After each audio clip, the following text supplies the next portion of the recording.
This is KRQE News 13 with Dick Nipping and Jessica Gaudete. Sunday's Albuquerque Journal was a shocker. A front-page poll that put the city mayor's race in a whole new perspective. If you believe the results, it appears Mayor Martin Chavez is not the shoo-in so many people expected.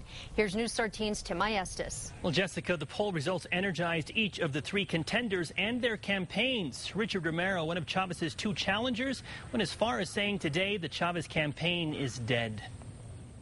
Richard Romero, Martin Chavez, Richard Berry. Who will the voters choose? They all seem pretty confident. We're on an upward swing. I mean, we're looking at our polls, and I've been going up every time. So I think if it's a qualification versus qualification test, the result is easy.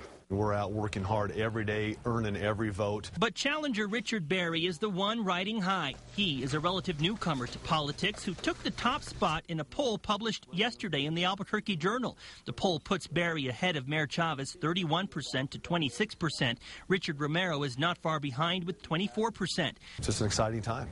Despite the poll, Berry says it's way too early to celebrate. I'm an ex-UNM athlete.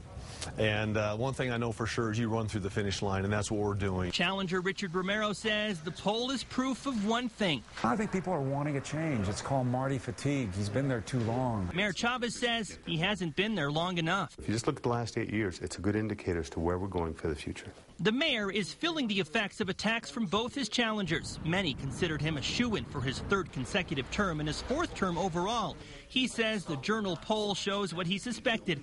It's going to be a close race. The challengers have spent almost $500,000 just banging away, frankly, misleading and distorting my record. So it's not a surprise. When candidates for office say that we're crime-ridden, Albuquerqueans know we're not. Say that we're bad for business, Albuquerque's business people know we're not.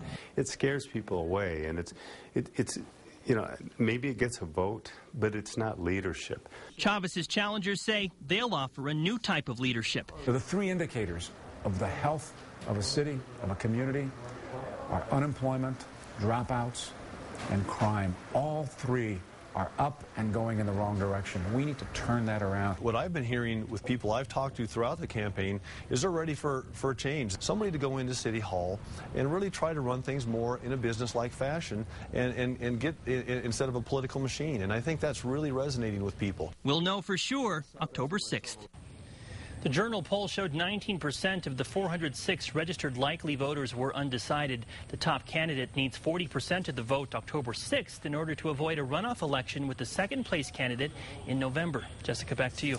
Okay, Tim, according to the city clerk's office, 4,000 absentee ballots had been returned as of Friday evening. More than 4,300 people had early voted. For information on Election Day or early or absentee voting, click on news links on our website, krqe.com.